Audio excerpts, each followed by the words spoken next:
You ask Tiger to solve. This deals with linear equations with one unknown. The final result is n equals 7.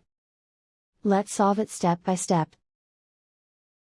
Group all constants on the right side of the equation. Add 6 to both sides. Simplify the arithmetic.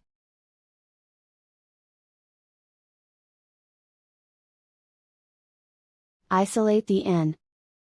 Divide both sides by 4. Simplify the fraction.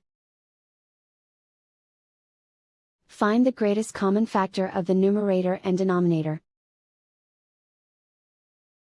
Factor out and cancel the greatest common factor. And so the final result is n equals 7.